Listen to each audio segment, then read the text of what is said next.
the Stuarts, a bloody reign, is an evocation of the extraordinary era when these four Stuart kings lived through turbulent times. Catholic versus Protestant. Parliament against king.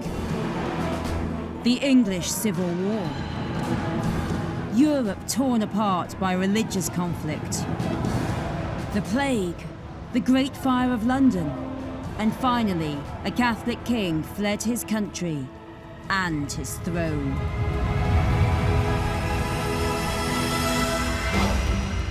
Charles II finally came to the throne after years in exile following the execution of his father, Charles I, who had struggled to be the king that everyone longed for. The restoration would bring unity and glamour back to the country, the people worn out by the austerity of Cromwell in the parliamentarian era, and they ecstatically welcomed the new king. People always say, oh gosh, Charles, he was so relaxed, just interested in a luxurious life. But there was one part of him that was unforgiving, and that was his attitude towards those who had been involved in the death of his father. I've always thought that the key to understanding Charles II's reign is he spends 11 years just desperately wanting to be king. So once he becomes king, he doesn't want to do anything. In the reign of Charles II, you have the birth of modern times. Clever people who were literally rebuilding England. And then the fire in London, which enabled London to be rebuilt. It must have been so exciting by the time you got to about 1700 to look around and find yourself in this spanking new city. In this series, we're examining the reigns of the Stuart Kings through the lives of the Wynne family here at Gwydir Castle in North Wales. The Wynnes had flourished during the reign of King James I and his son, King Charles I. Sir John Wynne, the patriarch of the family, had been knighted and honoured with a baronetcy. His son, Sir Richard Wynne, was a friend of King Charles I and had been appointed First Gentleman of the Bedchamber, as well as Treasurer to the new Queen, Henrietta Maria. But now, the situation had reached an all-time low for both the Stuarts and the Wynnes.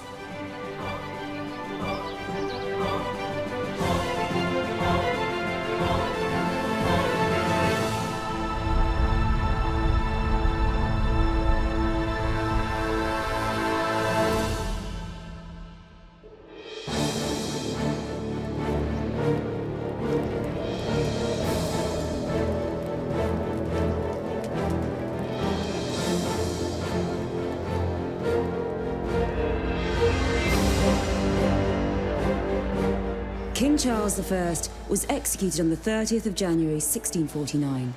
The Royalists had lost the Civil War. The reign of the Stuarts appeared over. The entire system of monarchy appeared over.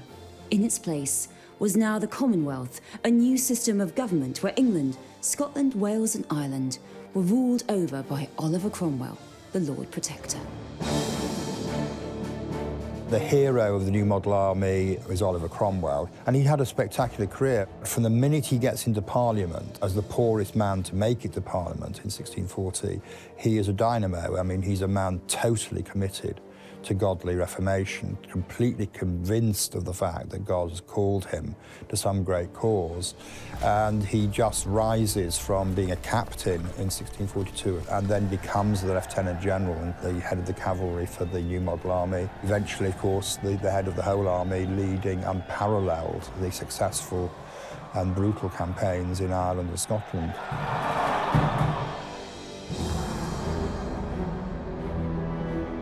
After the execution of Charles I, his wife, Henrietta Maria, had to escape and found refuge in the French court. His son, Charles, attempted to muster forces in France and the Netherlands. They became royal prey. They were pursued out of the country. Henrietta Maria fled in a ship from the southwest to France under gunfire from Parliament. The future James II, as a young boy, managed to escape from Sion House in Middlesex, dressed as a girl, and was spirited away to the Netherlands. And there was a little Princess Elizabeth who sadly sort of faded away and died in Carisbrooke Castle in the Isle of Wight. Between 1646 and 51, the future Charles II endures a really humiliating exile.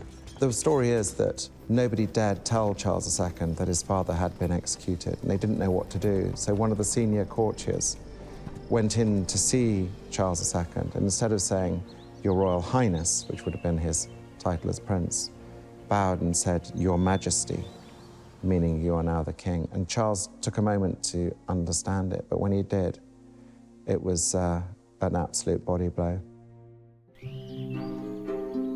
The Wynne family at Gwydir Castle were deeply affected by the execution of Charles I. Sir Richard Wynne had lost both his king and his seat at Parliament, as he'd been expelled by the Pride's Purge of 1648, orchestrated by Oliver Cromwell. Sir Richard was heartbroken. He would never recover, and he died just a few months after King Charles was beheaded. Succeeding Sir Richard as the new head of the Wynne family would be his younger brother, Sir Owen Wynne. Owen was a very different character, bookish, endlessly intrigued by the possibilities of alchemy. It wasn't easy for poor old Sir Owen Wynne. He was the third son, and he was the more bookish one. He wasn't the sort of glamorous courtier as his brother Richard had been, and so he was given all the kind of difficult jobs. He had to look after the estate for his brother. His brother gave him an allowance to do so, and he was at the brunt of it here during the Civil War. He and, of course, Lady Grace, his wife. So it can't have been easy during the Civil War, having all of this going on, being twice sacked, being seriously squeezed in terms of finances. Sir Owen had to be especially careful under this new Commonwealth. The Wynne family had been close to the deposed royal House of Stuart, and there was a very real threat that the Wynne estate could be seized by force at any moment, just like royalist families up and down the country. Following the end of the English Civil War and the battles that occurred across Wales, Scotland and Ireland, known as the War of the Three Kingdoms, Oliver Cromwell had firmly established his grip on power. He'd been sworn in as Lord Protector in 1653 and drastically altered the cultural landscape of the country. Theatre was outlawed, celebration of Christmas and Easter was banned. For quite a lot of the 1650s, Oliver Cromwell is ruling England as Lord Protector, refusing to take the title of king, but very much like a king. And his policy of promoting religious liberty, does benefit a lot of people, including, of course, former Anglicans and even Catholics, who have a much easier time under Cromwell than they had under any of the Stuarts. If Cromwell had lived beyond his 60th birthday, there's a real possibility that the Stuart option might have faded away. In 1658, Oliver Cromwell fell ill and died, and was succeeded by his son, Richard Cromwell. But Richard lacked any real authority, because if the position of Lord Protector could be inherited, so how was that any different from the monarchy? A power vacuum was developing, and the Booth Rebellion was one of several attempts to fill it. Sir George Booth was a former Member of Parliament who organised an uprising against Richard Cromwell in 1659. Joining him in his efforts would be another former Member of Parliament, Sir Thomas Middleton, and Middleton's son-in-law, Sir Richard Wynne the Younger, son of Sir Owen. The Booth Rebellion had been planned in the regions near Gwydir Castle, North Wales, and the northwest of England. The forces assembled were able to take the important city of Chester, but although Cromwell's power was undoubtedly failing and the Commonwealth was weak, Booth's rebellion was still put down. Booth himself managed to escape capture dressed as a woman, but Sir Richard Wynne was not quite so fortunate. When Booth's revolt happens in 1659, it is Sir Thomas Middleton and Sir Richard Wynne. They are rising North Wales at the same time as George Booth is rising Cheshire. It was supposed to happen all over Britain. But the problem is, these were the only two areas that did rise, so the full weight of the New Model Army under General Lambert were there waiting for them, and they didn't stand a chance, as you can imagine. Sir Richard Wynne is caught in the fallout of that, obviously. He's one of the casualties of being mopped up, and he's dragged off to Carnarvon Castle, where he's a prisoner.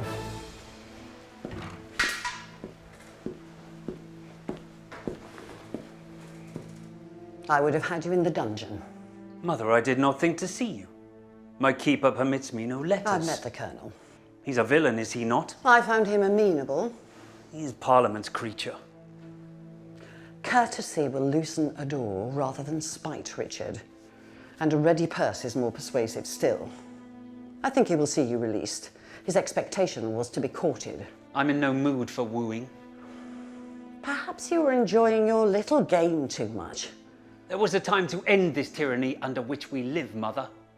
If General Monk had joined us. But he did not. He waited to see how the die would fall. Parliament and the army are in dispute. Our king may return, and our prayers rest upon that hope. But some new Lord Protector may rise in Cromwell's place. We have weathered this long darkness, estate and family intact. But you do not throw away your winter garb at the first bud of spring. Snows may return as quickly as they are banished. You were of no use to me here. Recall the habits of a courting youth and practice them upon the Colonel. My purse will do the rest.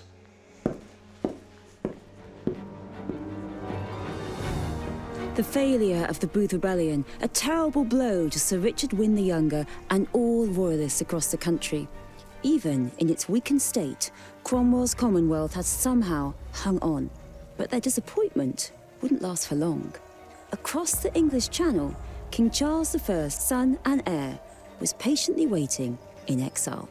Within a year, he'd be summoned back to London, and a new Stuart King would be back on the throne.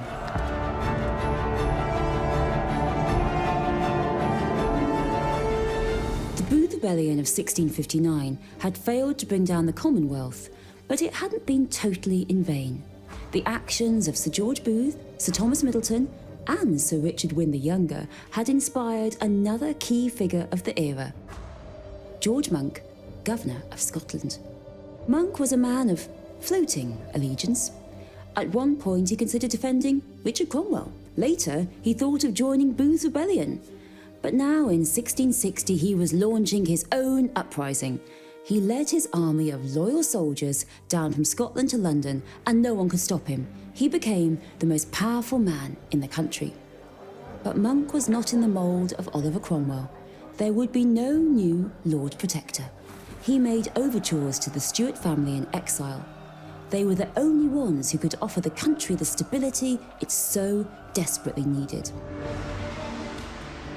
General Monk realised that the mood in the country was fed up with Cromwell, fed up with the rule of the major generals. The army had stopped being on the side of the revolution.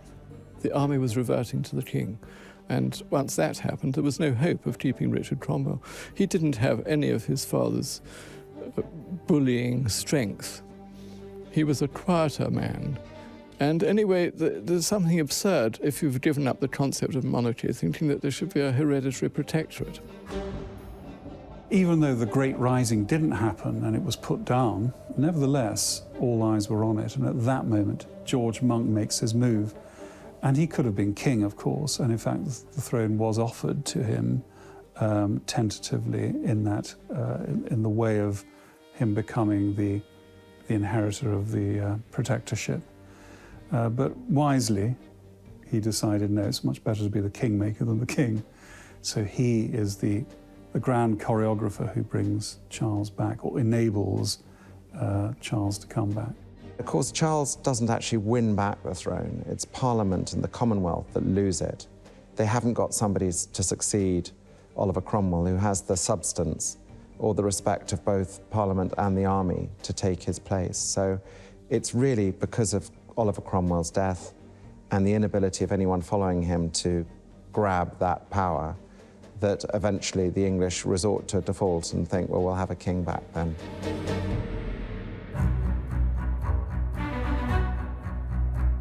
Charles had spent most of his exile in the Dutch city of Breda, and on the 4th of April 1660 he issued the Declaration of Breda, promising a general pardon for crimes committed during the Civil War, recognition of property rights, religious toleration, and payment of army wage arrears. 4 days later, the Parliament in London proclaimed Charles king. At once, the young exile made preparations in Europe to return home.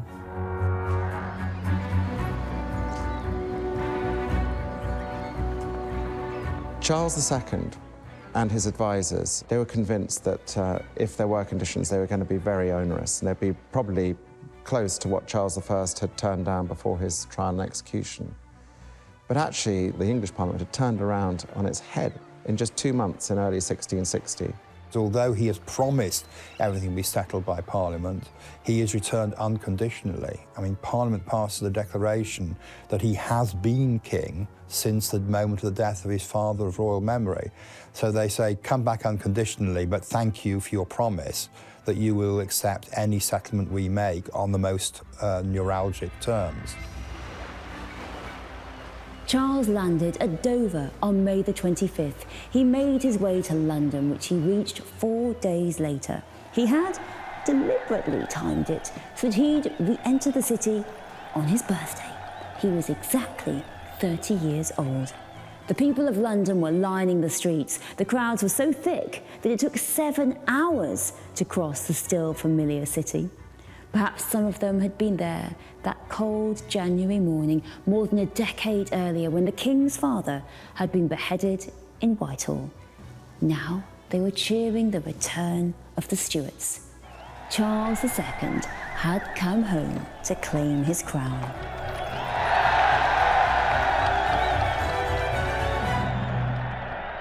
So great a multitude. And in so merry a spirit too, holding the King's picture aloft that was near a hanging matter but weeks ago. It must be all of London. We shall know of his coming from the crowd. They line the streets like this from Dover to Whitehall. In all the years of Cromwell, did you ever see such a thing? No. Nor can I remember when last we two had an afternoon of leisure such as this. He will be a fine king, I'm sure of it. Despite the general pardon offered by Charles in his declaration at Breda, not every crime was forgotten. 50 people were deliberately excluded from Charles's acts of forgiveness. 9 men who'd signed his father's death warrant were executed. The identity of the executioner who actually carried out the beheading of King Charles I is still a mystery to this day. As for Oliver Cromwell, the man who usurped Charles's father, even after death, he would be held accountable. As would the judge who oversaw Charles's trial, John Bradshaw, and Henry Ireton, who'd signed the King's death warrant. The 3 of them were removed from their graves and hung up for the crowds to witness before they were all decapitated and their heads placed on spikes. There was one part of him that was unforgiving, and that was his attitude towards those who had been involved in the death of his father. And that's the 59 men who signed the death warrant, and another 20 or so who were either legal officers in the court case or on the scaffold at the execution. And Charles's hatred for them never ended. The people he most blames for his father's death, their heads were cut off and their bodies thrown into a lime pit, and the heads stuck on spikes on the Palace of Westminster. I think he just adored his father and couldn't believe that these people could expect any sort of sympathy at all.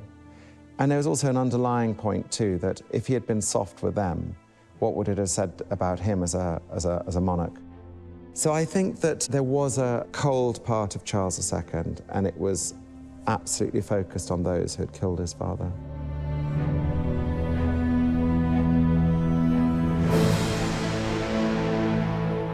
Life would change drastically with the return of the King.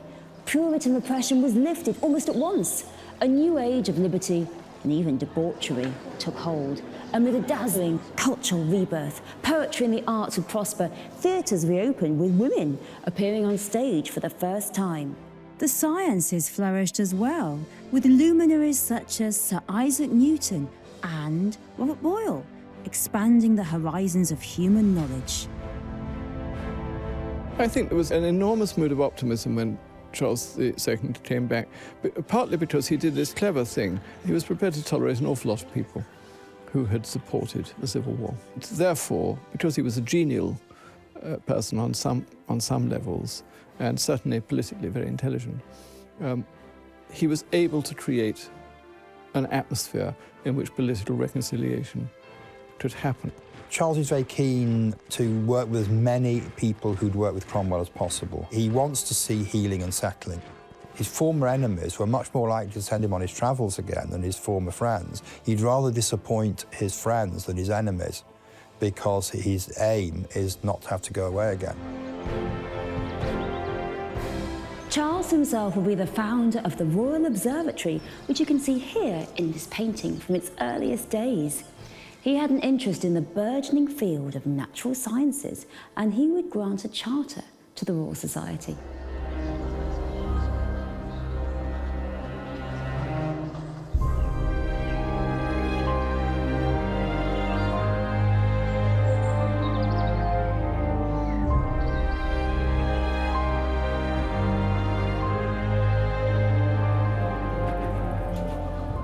Sir Owen Wynne would not get to see much of the Restoration. He died in the same year as King Charles II was crowned. The period that Sir Owen Wynne had lived under so cautiously in the last years of his life was now called the Interregnum. Sir Owen's son, Sir Richard Wynne the Younger, freshly released from Carnarvon Castle, inherited the Wynne estate. Sir Richard Wynne's uncle had been such a key figure in the court of Charles I. There was no reason to believe that the Wynne family would not prosper once again, now that the Stuarts were back.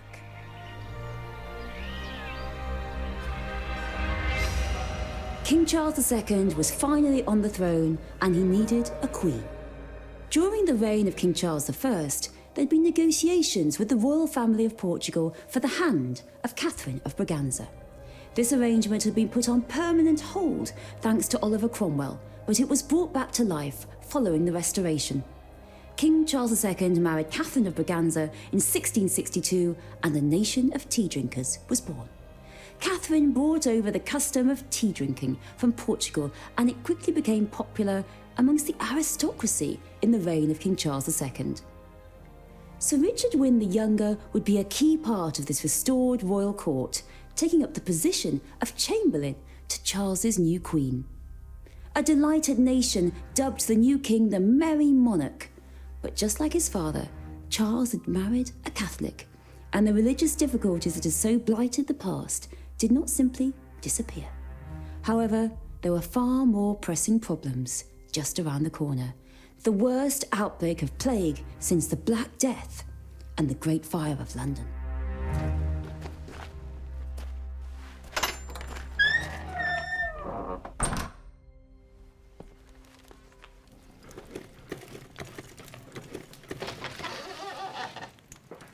Your fire was dying. Lady Grace, let me summon the maid. I have brought it back to life. It is quite all right. I can manage a fire. Sit.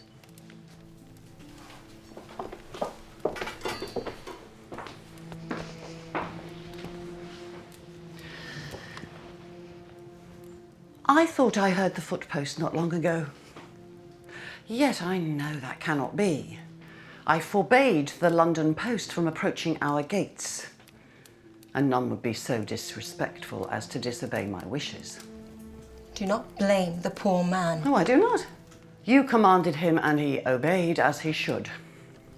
I had not heard from Richard in so very long. He lives then. The existence of the letter was all you needed to know that. I fear it is very bad this time. I remember the plague in 1625. I was younger than you, not long married. Old Sir John kept carts of London cloth outside for days at a time, happier as he was to see his finest purchases ruined than risk plague within our walls. It must be destroyed.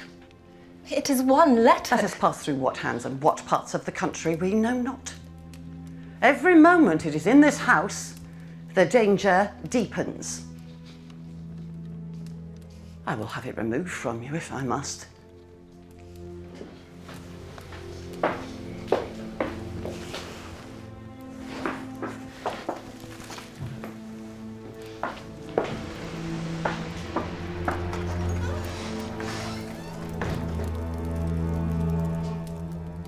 In 1665, the Great Plague of London hit the city. There had been large outbreaks throughout the 17th century, particularly in 1625 and 1636, but nothing as bad as this. It would be the last major outbreak of the disease to occur in England. A quarter of the population of the capital died in little over a year. Plague had been something they'd all lived with forever. It's something that they were pretty wised up to, and there are accounts of bolts of cloth, for example, being sent up from London, which would be kept outside the gates of Gwydir for up to 2 weeks. So the carters would not be allowed into the Great Court. They'd be kept outside by the porter, and they would observe for 2 weeks. They knew that one thing was certain: if you have an infected cargo that came into somewhere like Gwydir, the house would get it. King Charles II and the family escaped to Salisbury, and England's Parliament relocated to Oxford. By the spring of 1666, the outbreak had died down, and it was deemed safe for the Stuarts to return to London. But just as life was returning to normal, yet another disaster unfolded.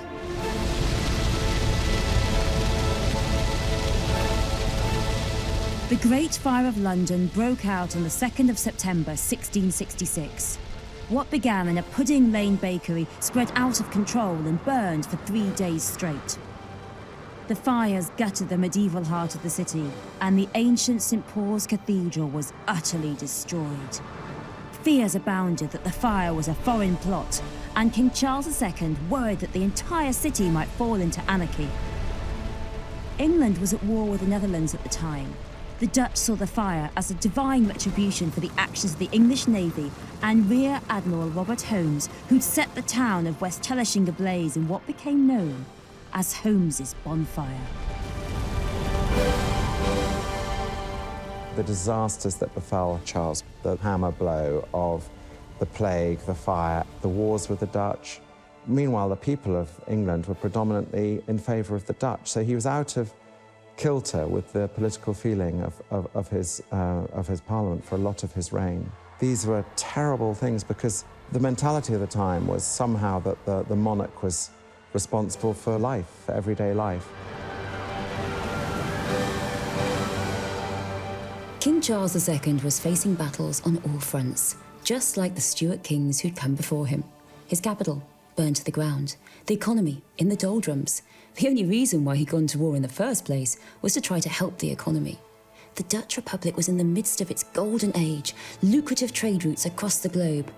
Charles's younger brother James had suggested they seize lucrative colonial possessions from the Dutch, disrupt their trading dominance. Charles agreed. He was keen for a popular war to boost his standing. The war was not a success. The Netherlands may have been a smaller nation, but it had a far superior navy and much more money. Disasters such as the Great Fire of London further sapped England's ability to prosecute the war.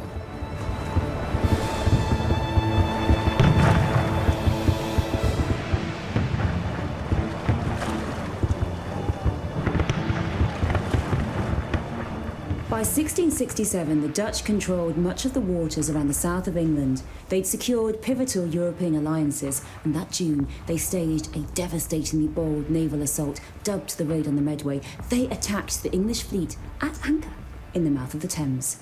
Many ships were destroyed, and it remains one of the greatest disasters in the history of the Royal Navy. Charles, crushed, had to sue for peace.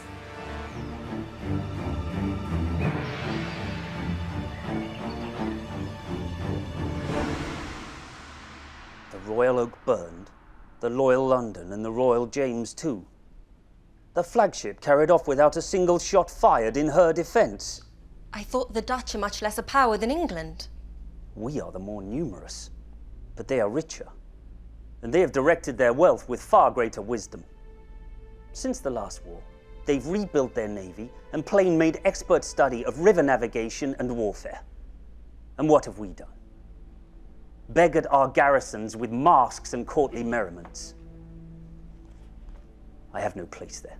Then be done with London. Go not there again. the pride and pomp and luxury. All the jails of England hold no more cunning a collection of thieves than court. They never leave off robbing His Majesty. Even his dogs are target for pilfering. It was thought the Dutch could not even set out a fleet this year. It will have to be peace, or the kingdom whole may be undone. The treaty ending the war was signed in 1667 in the town of Breda, where Charles had made his famous declaration that had allowed him to return to the English throne several years earlier. Charles was humiliated, but it did at least bring the war to an end and allow London to be rebuilt. Charles encouraged the greatest architects to come forward with radical plans for the city. Had these been realised, London today would be a completely different place. But in the end, practicalities, money, meant most of the city was rebuilt on the same plan as before. But the buildings themselves were much changed. Here, the genius of Sir Christopher Wren did have the opportunity to shine, and his designs remain some of the most famous in the London skyline.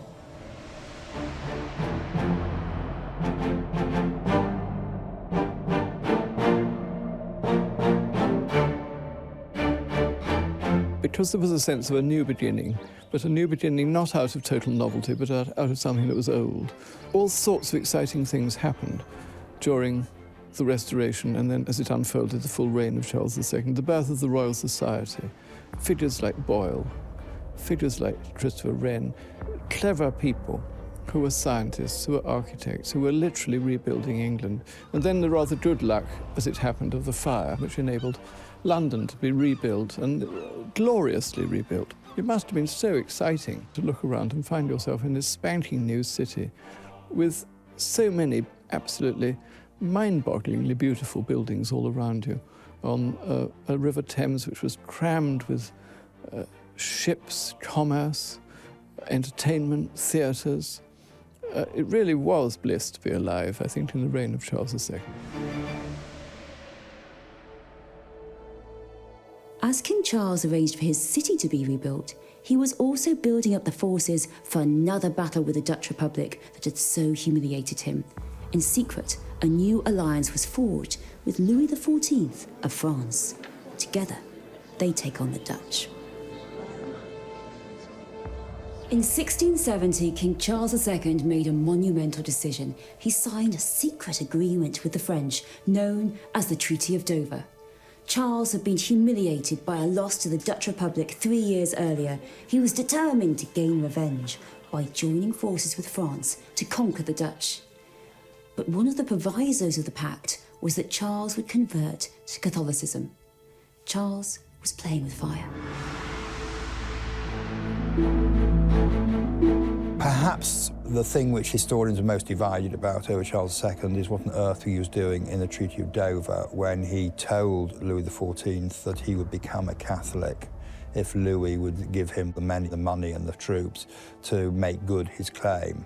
Now, there are plenty of people who think that he's being too clever by half, that he's simply using this as a device to get Louis to leave him and give him other things. I've always been inclined to think that Charles always yearns to become a Catholic, that for most of his reign he can see that it will be very dangerous, that it will cause a huge amount of political reaction.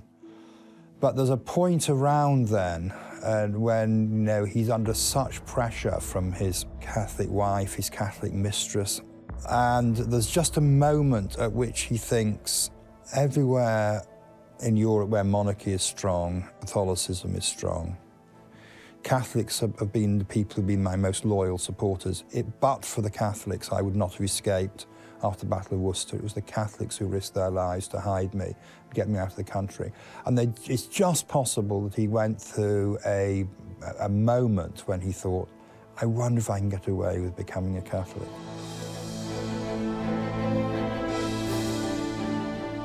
England was still fiercely divided by religion.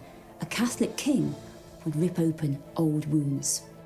In March 1672, Charles made the first moves towards fulfilling part of the secret deal with King Louis XIV of France by making the Royal Declaration of Indulgence. It promised religious toleration for all, including Catholics, and seemed to be a first step towards some kind of reconciliation between England and Rome following the great break of Henry VIII's reign.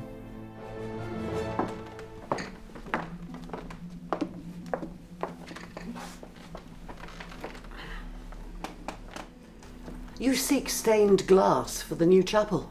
I shall not ask how you came by such intelligence, lest you implicate the walls and doors of my chamber.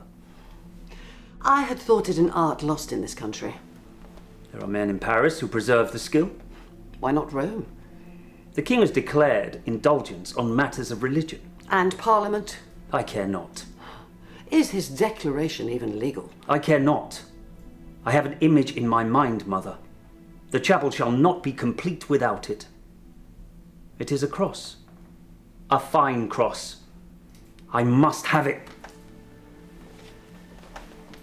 It was working too long of a day that took your father ill. It is not that. Yeah, you must. Mother, it is not that. We shall consult physicians. I have. The outward applications having proved unsuccessful, they now prescribe inward medicines. And what course do they predict? I must have that glass, Mother. After the Declaration of Indulgence, things become obviously much easier for not just Catholics, but crypto-Catholics. We don't know precisely where Sir Richard Wynne the Younger stood on this, but we know that he's the Chamberlain of Queen Catherine of Braganza, and we know that he's trying to get a stained glass cross for the new chapel he's building in 1673-4. If you look at the chapel, you would think it was a Catholic chapel, actually.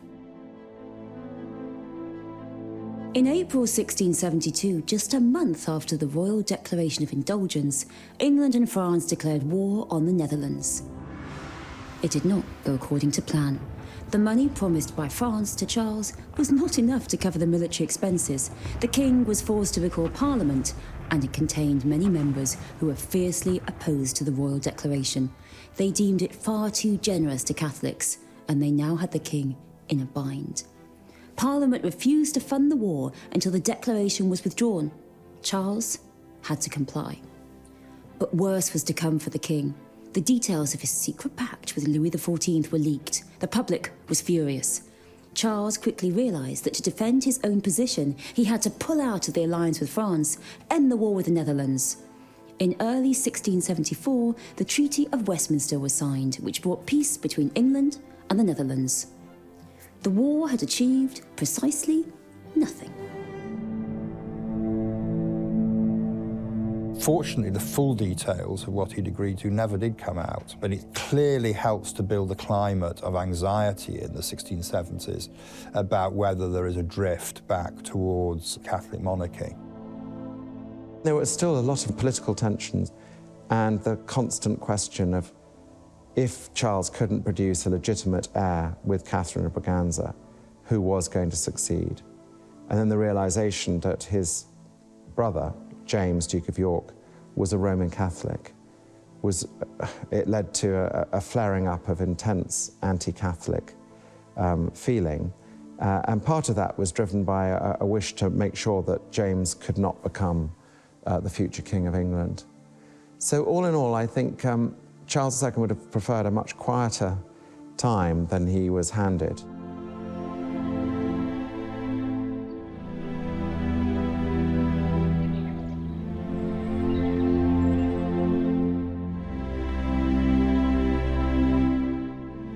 (1674) also saw the death of Sir Richard Wynne the Younger. He'd been a member of Parliament for a total of 20 years, both before and after the interregnum. Without any male heirs, the Wynne estate passed to his daughter Mary, but his title of baronet would be given to his cousin, John Wynne. The strength of the Wynne family seemed to be dissipating. Charles II had returned to England, and so many across the country had had such high hopes. But his reign was turning out to be a disappointment. Just like the Wynnes, the Stuarts were losing power. Despite having many children with his numerous mistresses, King Charles had no legitimate heirs with his wife, Catherine of Braganza, nor would any be born in the remaining 11 years of his life. The heir apparent throughout was his younger brother James. Many suspected that James was a Catholic. They were right. In fact, Charles II himself converted to the Catholic religion on his deathbed. He became incredibly ill in February 1685, very, very quickly, and suddenly he had a massive seizure. And then, poor man, he was handed over to the combined ignorance of the royal physicians, who did not know what to do. And they took a view that the best thing they could do was stimulate him and get his whole energy pulsing through him, I suppose. So they shaved off his hair and applied white-hot glass to his scalp. They put a sort of acid in his nostrils. They pumped him full of laxatives and enemas. And they gave him tonics of ground-up man's skull and put poultices of pigeon droppings on his feet. And although occasionally, bizarrely, he seemed to be getting better, the general flow was towards death. And one of his mistresses, Louise de Keroualle, took James, Duke of York, the king's brother, aside and said, "Look, please don't tell anyone I've said this, but his one wish has always been that he dies a Catholic." The evidence that Charles II converted on his deathbed is, in the end, the testimony of the tiny number of people who were witnesses to it. It is very widely accepted that it was so. The man who is supposed to have received him into the church was someone who had helped him during his escape after Worcester in 1651 and had been, in that sense, someone he trusted for many years. And for me, at any rate, it is the logical outcome. Out of the shadows, James brings a man called Father Huddleston, who had helped Charles survive during his 6 weeks on the run after the Battle of Worcester. And James utters the immortal line of, "Sire, I bring you now a man who once saved your life, and now he'll save your soul." And Huddleston sits with the king and takes him through the various processes to bring him to Catholicism, including what I'd imagine was rather a long confession by Charles. And he dies the following day, having just reconnected briefly with the 6 weeks in his life of which he was most proud, when he had shown himself to be brave and resilient.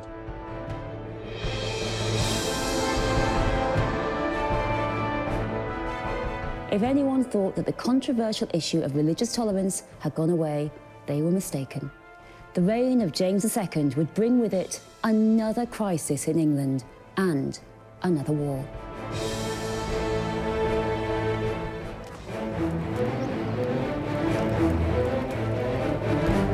King Charles II died on the 6th of February 1685. He had ruled over England, Wales, Scotland and Ireland for a quarter of a century, following the restoration of the monarchy after the collapse of Oliver Cromwell's Commonwealth. Charles had converted to the Catholic faith on his deathbed, and he would be succeeded by his younger brother, King James II, a man who had been Catholic for nearly 2 decades. In a country that was now officially Protestant, this was a grave concern. James II's reign would not last long. In this series, we've examined the reign of the 4 Stuart monarchs through the lives of the Wynne family, who lived here at Gwydir Castle in North Wales. The Wynnes owned hundreds of acres of land surrounding the castle, and they prospered enormously during the Stuart era. It all began with John Wynne, who inherited the Wynne estate in 1580, during the reign of the earliest Stuart monarch, King James I. John would be knighted, and the family would be honoured with the title of baronet.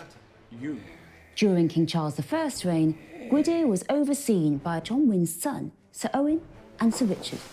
It was at this point that the connection between the Wynne family and the ruling Stuart dynasty was strongest of all, as Sir Richard Wynne was a close personal friend of King Charles I. But then, civil war broke out, and the king was beheaded. Sir Richard Wynne never recovered and died just a few months after he witnessed his friend and king being publicly executed. Sir Owen Wynne had to care for the estate with his wife, Lady Grace, during the challenging period of Oliver Cromwell's rule. With the restoration of the monarchy and the return of King Charles II, the Wynnes would prosper once again, this time with Sir Owen's son, Sir Richard Wynne the Younger, back in the restored royal court. However, Sir Richard Wynne the Younger had no male heirs, meaning the estate passed to his daughter, Mary, known to everyone as Mally. Along with her grandmother, Lady Grace, it was her job to maintain the Wynn estate in the new era of the Restoration.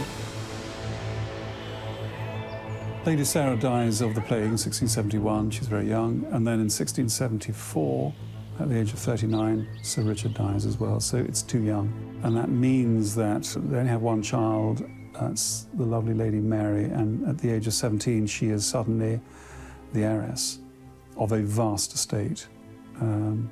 And the person who becomes the sort of grand choreographer of all of this is her grandmother, Lady Grace Wynn, who survives as the matriarch, this powerful figure of the past. And she brokers marriage deal after marriage deal until she finds the one that is acceptable. And the one that's acceptable turns out to be the young Lord Willoughby Deresby, Robert Barty. Mally married Robert Bertie in 1678, later the Duke of Ancaster and Member of Parliament. The baronetcy that the Wynn family had gained during the reign of King James I could not be transferred through the female line, and so that was given to a junior branch of the Wynn family, and the Berties acquired the Gwydir estate. From that moment, the direct connection of the Wynns to the land and the landscape and the people of North Wales stops, because it becomes a secondary estate. It becomes an additional part of the Willoughby Deresby empire, which was in itself quite huge.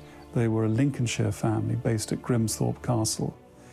Lord Willoughby Deresby goes on to become the Earl and then the Duke of Ancaster and Kesteven, so he becomes very important. The Wynn family, once so powerful, was now losing influence and status, and so were the Stuarts.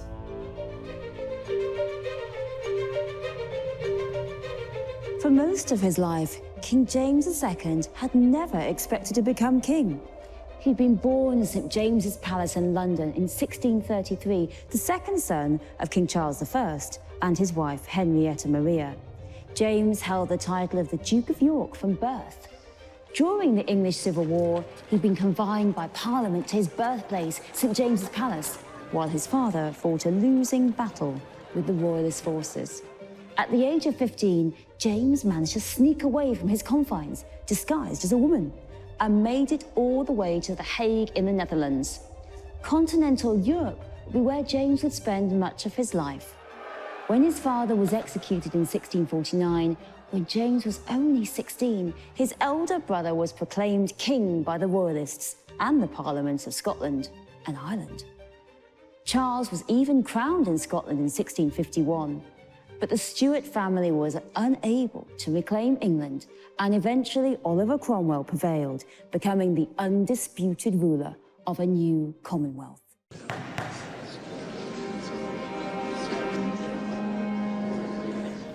Charles and his brother James sought exile in France, their mother's homeland, and it was during this time abroad that James was exposed to the beliefs and the ceremonies of the Catholic religion. As time went by, he was drawn to that faith with greater and greater conviction. James even served in the French army, but France chose to ally itself with Oliver Cromwell. The Stuart family made an alliance with Spain as a result, and James switched over to the Spanish forces and battled his previous French colleagues. James learnt to be a soldier, and he'd fought first for the French and then for the Spanish. He'd fought for the French until he was driven out of the French army by the treaty by which Cromwell allied with France against Spain. But he just flipped over and went and fought for the Spanish side. And in fact, in the last of the great battles of the new model army, Battle of the Dunes, up in France and Belgium, the English armies of Cromwell, one of the people fighting against them was James. He was on the battlefield.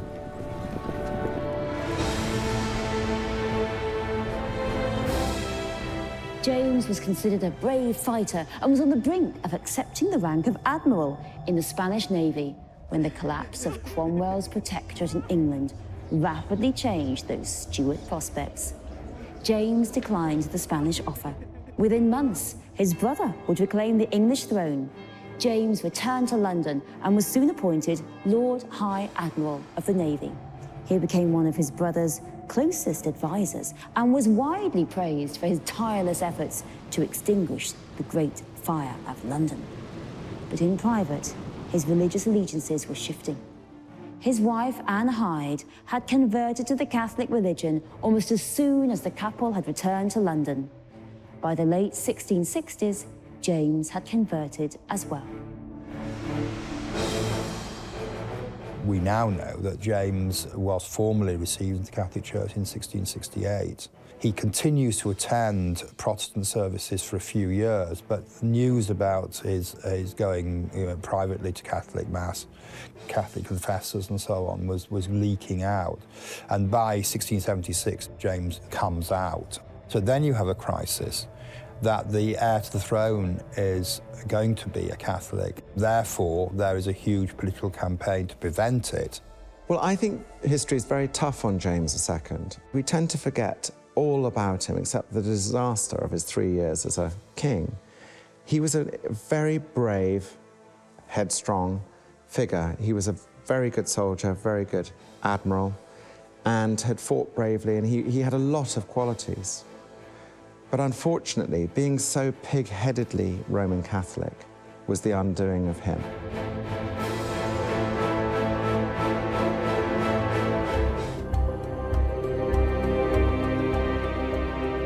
(1673) was a critical year in the life of the future King James II.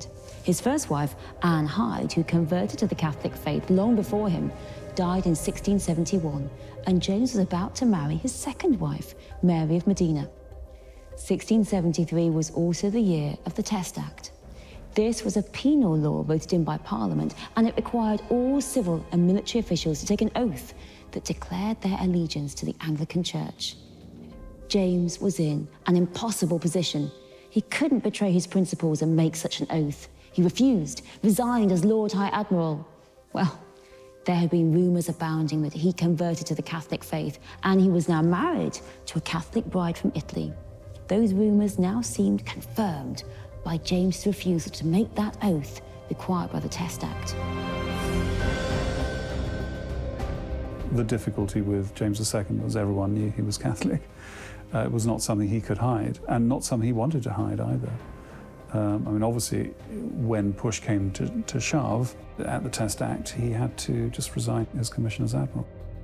And that meant he was okay, because he didn't have to do any signing, he didn't have to do any oathing. The fact that James's elder brother, King Charles II, had no legitimate heirs with his wife, Catherine of Braganza, that meant James was next in line for the throne. He became the focus of numerous conspiracy theories. Many suspected there were plots to assassinate Charles, replace him with James. Anti-Catholic sentiment rose again across the country. Fairly soon after the Test Acts and the sheer scale of the number of people who resigned, which took people by surprise, they had no idea they would have so many people who were secret Catholics.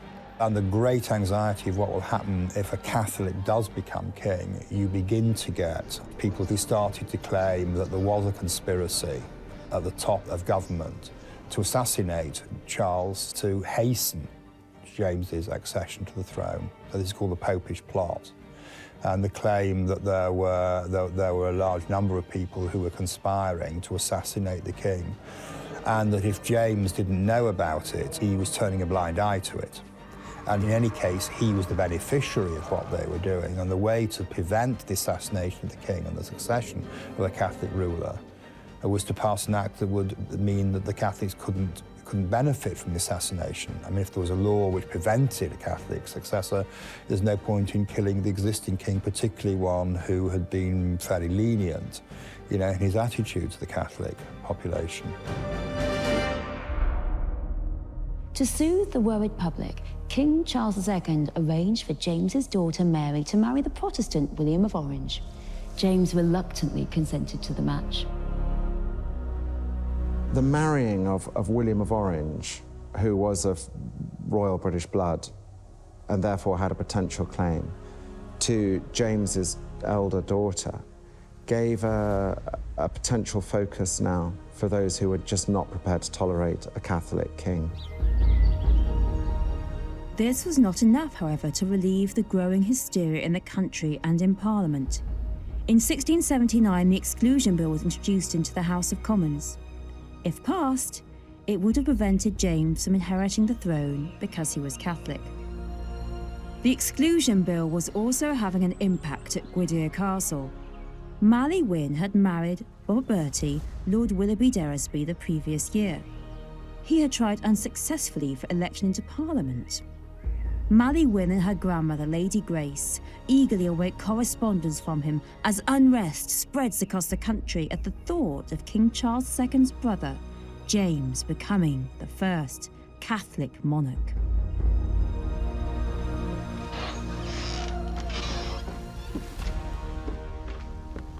My lady, my lady. Thank you, Tal.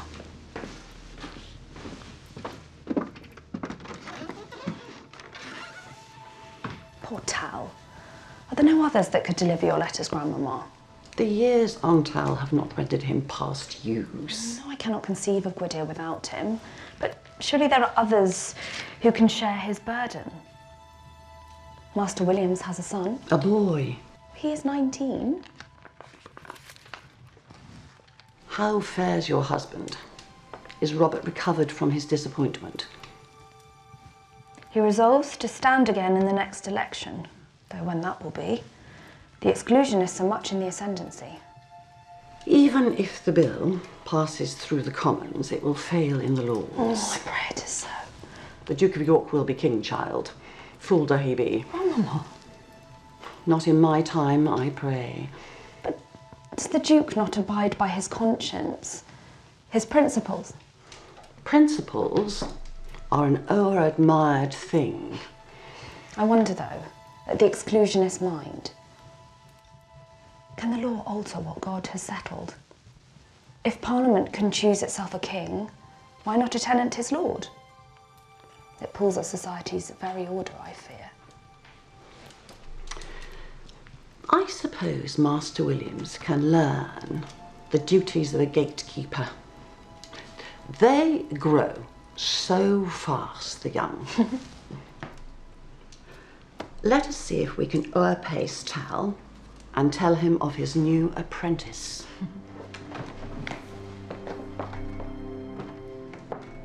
The bill bitterly divided the Commons. Indeed, parts of the modern British parliamentary system can be said to date from this dispute. Those who backed the Exclusion Bill became known as the Whigs. Those against became known as the Tories. The bill was finally defeated in 1681 when it was rejected by the House of Lords.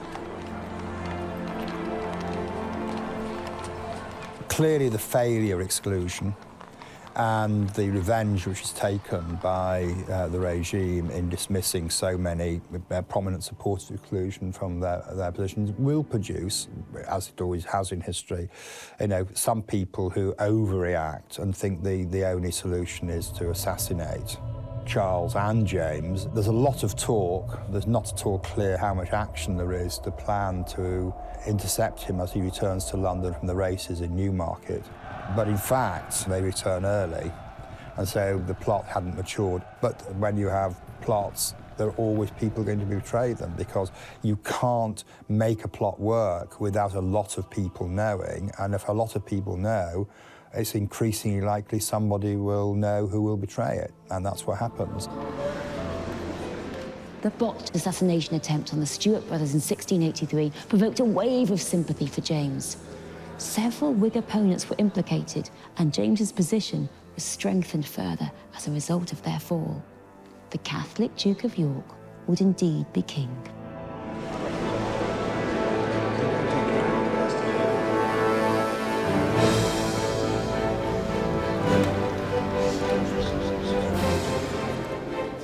King James II was crowned on April the 23rd, 1685, but almost immediately he faced a rebellion from his own nephew, the Duke of Monmouth. Monmouth was the eldest illegitimate son of King Charles II. He proclaimed himself the true king in Lyme Regis in Dorset, and his Monmouth rebellion attempted to overthrow King James II. Here at Gwydir, The situation was followed especially closely because Mary's husband, Robert Bertie, was a captain and was now fighting on behalf of King James in the attempt to swiftly crush the rebellion. It gives me great joy, dear husband, to hear of your efforts in London and the Commons on behalf of our new king. There is great rejoicing here at Grimsthorpe as well. This Sunday gone, the parson even read from the pulpit His Majesty's words, which I thought very fine and noted well.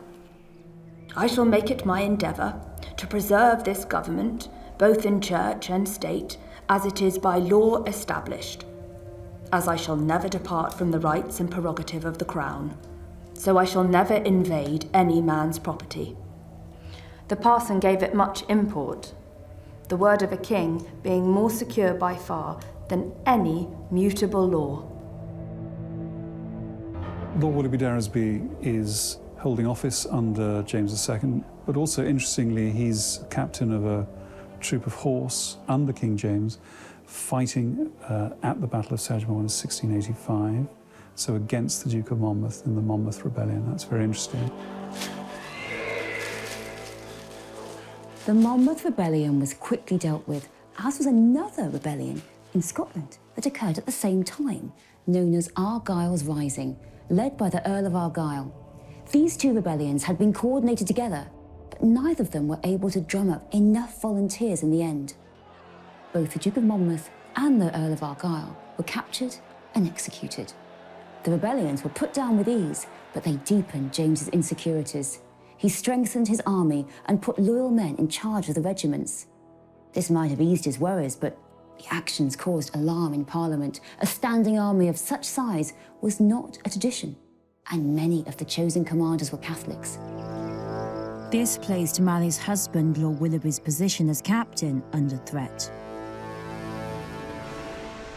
That you in there, boy? Forgive me, my lady. Thought it was young Williams. I can have these chambers readied. No, no. Well, perhaps just the fire. Tal? Yes, my lady. Will you not sit a moment? Well, I know you did so with my grandmother from time to time. Perhaps in her memory?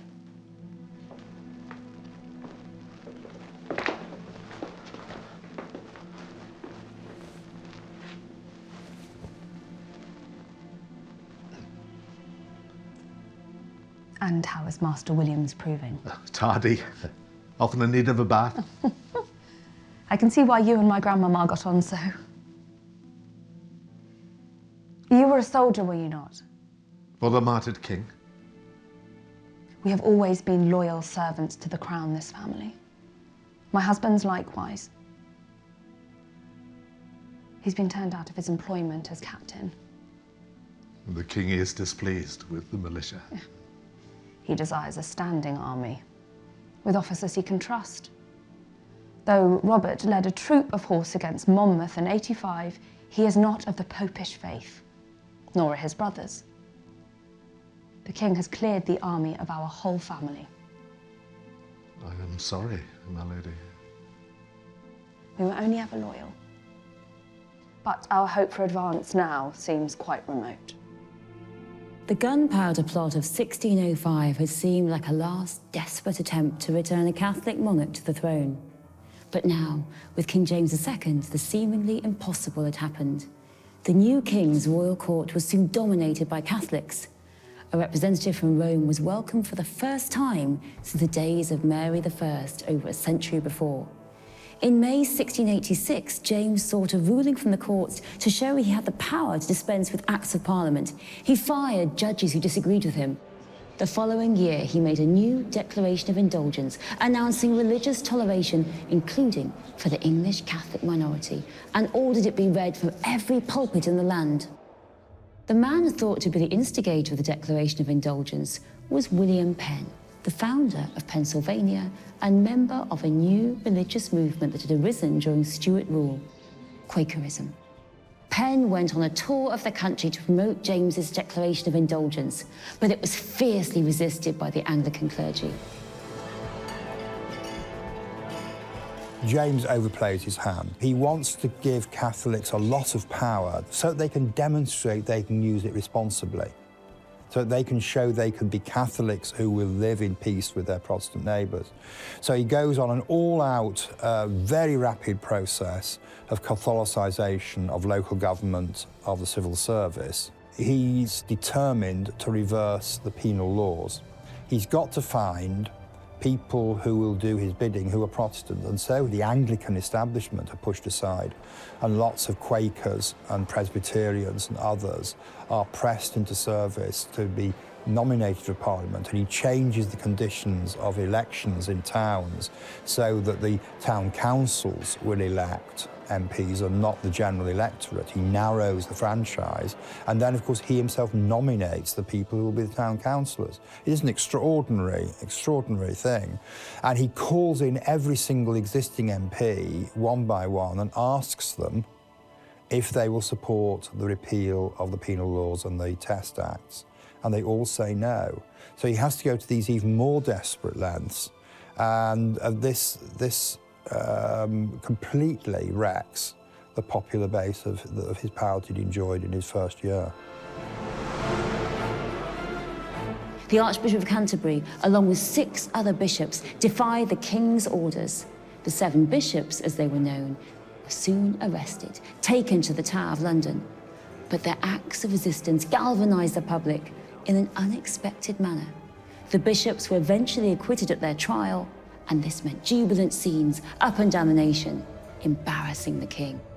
With each passing month of his reign, James seemed to mimic and exceed the example of his executed father more and more. His attempts to rule as an absolute monarch were being fiercely resisted. His reign, that had started with enthusiasm, general goodwill, was coming to a crashing end.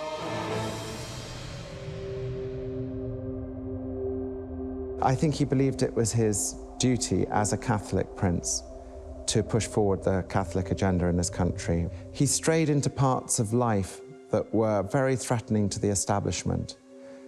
He got involved in the election of fellows at Magdalen College, Oxford, and it became a cause célèbre with people having to, very important, influential people being put into prison because they disagreed with him.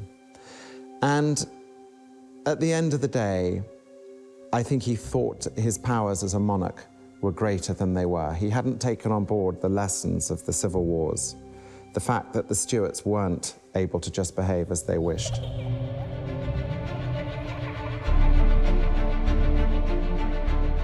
On the 10th of June 1688, King James and his wife Mary of Modena had a son. According to the rules of primogeniture, this child was due to inherit the throne. But James already had 2 daughters from his first marriage, Mary and Anne, and they'd been raised Protestant according to the wishes of King Charles II. The people just about tolerated James's pro-Catholic rule because they knew his only possible successors were his Protestant daughters. But now, with the baby, there was a real threat of a permanent Catholic dynasty. And to many in the church and across the country, this was simply unacceptable. And there's another pretty intriguing twist to this story. The child born to King James II and Mary of Modena was rumoured to be an imposter. The story went that the royal baby was stillborn and another child was smuggled in to replace him and ensure a Catholic succession.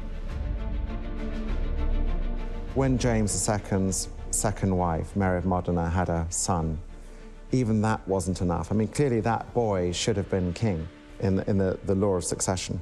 But the Protestant establishment managed to say that the baby had been smuggled in a bedpan. It wasn't really the rightful heir to the throne. And there was a ready-made heir in William and Mary and their line. King James II knew he had a problem on his hands. He published testimonies of numerous witnesses who'd been present at the birth of his son. He also made plans to pack the next Parliament with his supporters and cement his grip on power. But then news reached him of a fresh challenge to his authority. William of Orange, the husband of James's Protestant daughter Mary, was coming to England with an invasionary force. What became known as the Glorious Revolution had begun.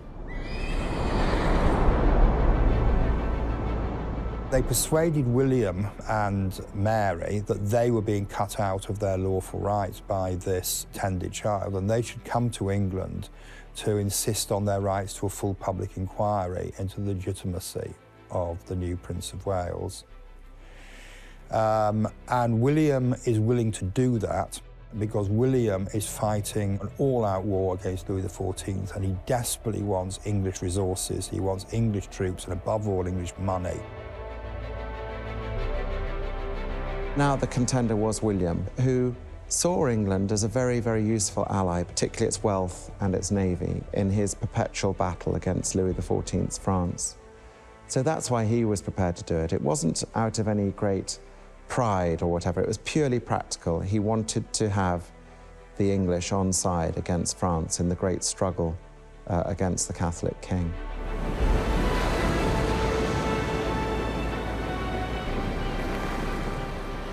William of Orange certainly had pedigree.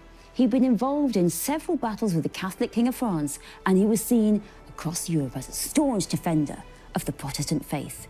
His armada of 463 ships carried 15,000 fighting men across the Channel. William landed his forces at Torbay on the 5th of November, 1688. 83 years after Guy Fawkes' attempt to end the rule of Stuart Kings had failed, another attempt on another king, James, was about to begin. And this time, it wasn't going to fail.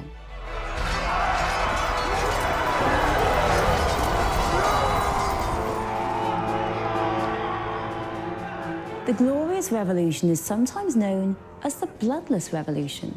While that's not literally the case, it certainly was very low on casualties. When William of Orange's forces arrived on the English coast, the army of King James II that they were up against was twice the size. But William knew he had support among the English, and his strategy was perfect. He had gathered enough finances during his preparations for the war to pay his soldiers for 3 months in advance, meaning they were happy to delay any battle. William's patience paid off, as James's troops soon started to defect. An anti-Catholic riot spread across the land. The brief reign of James II was collapsing, and he knew it. Lord Willoughby Deresby advised his wife Mally to seek refuge in the relative safety of Gwydir Castle as support for William of Orange was spreading. No running, Elizabeth! What did I say?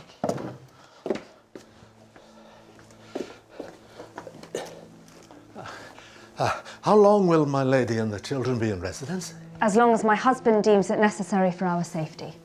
A general insurrection, is it? How do you perceive the local sentiment? The king jailed our Lord Bishop. Some might mark that in his favour, others less. But do you detect any general inclination?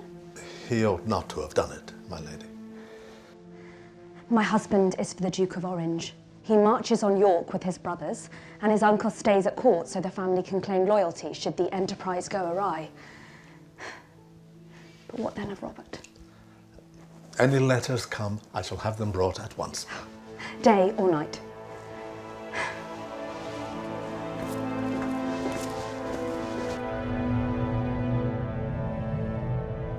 James's real problem lies in the fact that he's relying on certain loyalties that are no longer intact. His own children, the 2 daughters, Mary and Anne, have been persuaded to put their Protestantism above their duties as daughters. And this, of course, is a devastating blow to James when he finds this out. And also, some of his finest generals have made it clear that they will fight against the king rather than for him, including John Churchill, who becomes the first Duke of Marlborough, who had been really the instrument who had defeated Monmouth at the Battle of Sedgemoor 3 years earlier. Maybe it was because he was a Protestant and he couldn't bear to help a Catholic. But James was correct to say that he had taken him from an obscure page boy, given him a commission and helped him on his way, and now this young, brilliant commander was fighting against him. When William arrives, James's commanders are career mercenaries, they're not Catholics. They do what mercenaries always do, they make a calculation on whether they think they're going to win. And James is having some sort of nervous breakdown. He has incessant nosebleeds, which are clearly hypertension. He's clearly behaving irrationally.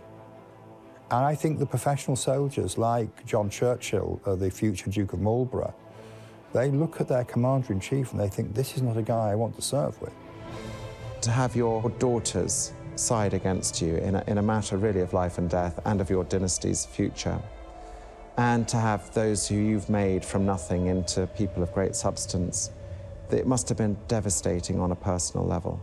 But there was always the thought during his remaining years that, well, look what happened to Charles II. He'd come back against the odds. So we know it never happened, but there were a lot of people in England who were playing a double game, communicating with James in secret, just in case he did come back, because they didn't want to end up being beheaded.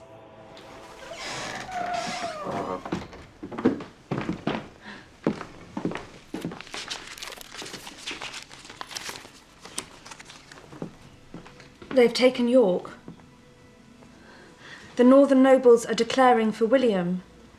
The king marches west to meet the prince with 40,000 men, though Robert says that number is continually diminished. Whole armies are abandoning the king's cause. Day by day, Prince William's army grows. All seems to be happening with great speed, my lady. Well, Robert is very hopeful.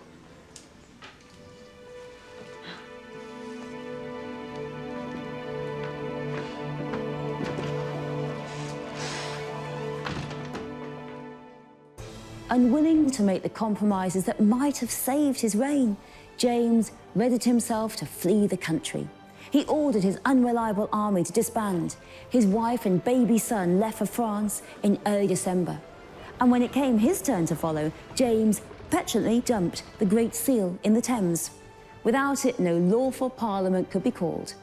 James fled to France to join his family, and William let him go.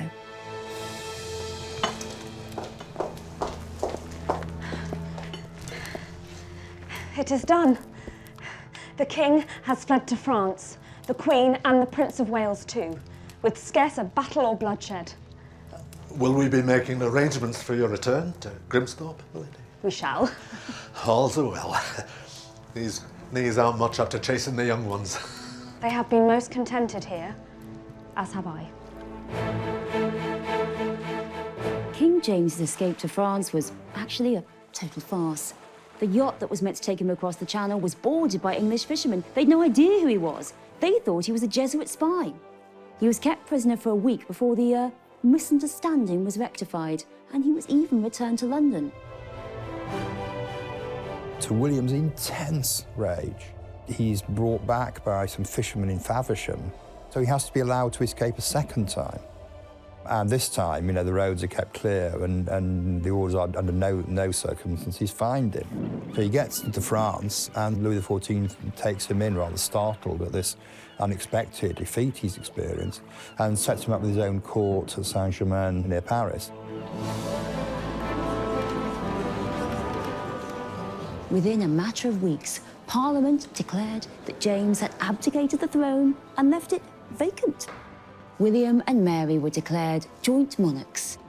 Just as the promise of a stable succession had been so important to the elevation of James VI to the throne as James I in 1603, so it was the peace and security embodied by William and Mary that ultimately secured that crown for them.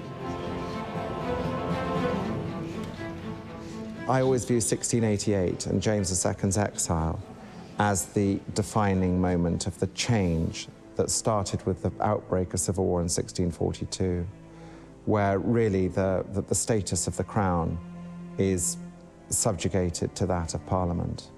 And it's James, because of his 3 years of intensely unintelligent, prejudiced rule, he brings it to a head, finally, so that the British Parliament gets the upper hand from then on.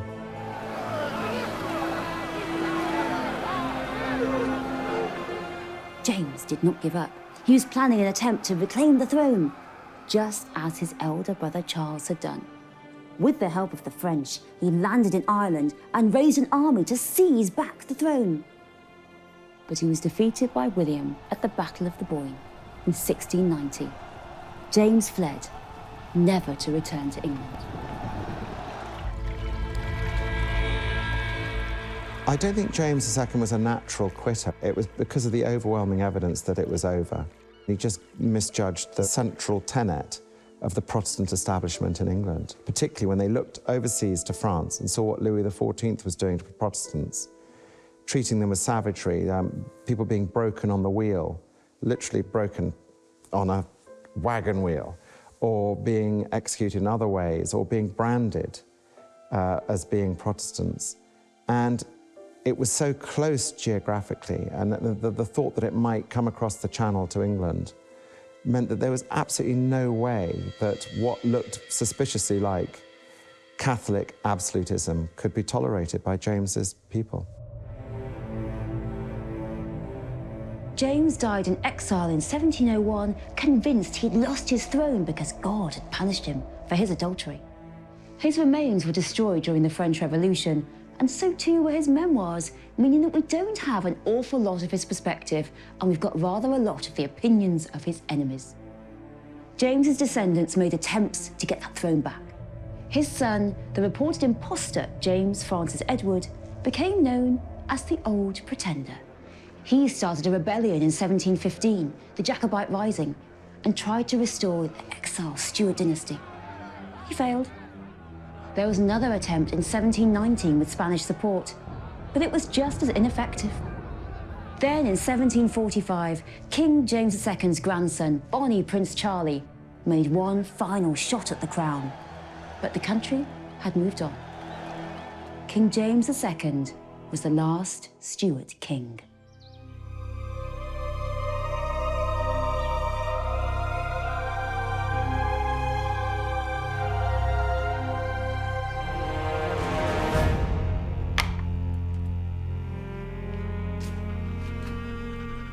The Wynnes span the whole rise and fall of the Stuarts.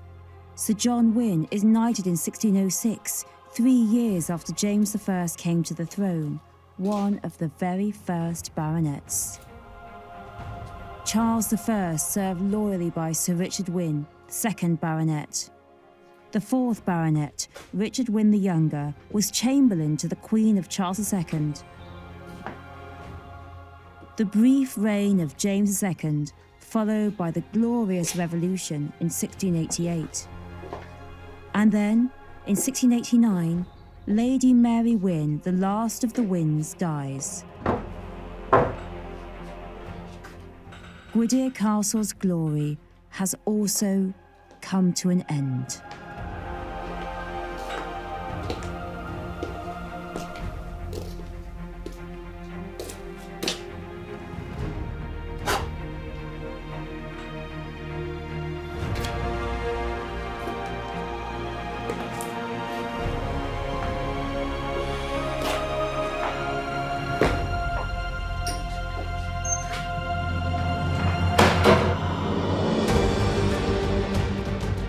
Those 4 Stuart men who ruled England, Wales, Ireland and Scotland each wrestled with similar problems. The scope, the nature of government was contested at this time as it never was before. It made their era divisive, often bloody. But the reigns of the Stuart Kings saw the beginnings of the modern British state, the unification of England and Scotland, the last death rattles of absolute monarchy, and the rise of Parliament as the dominant power in the land.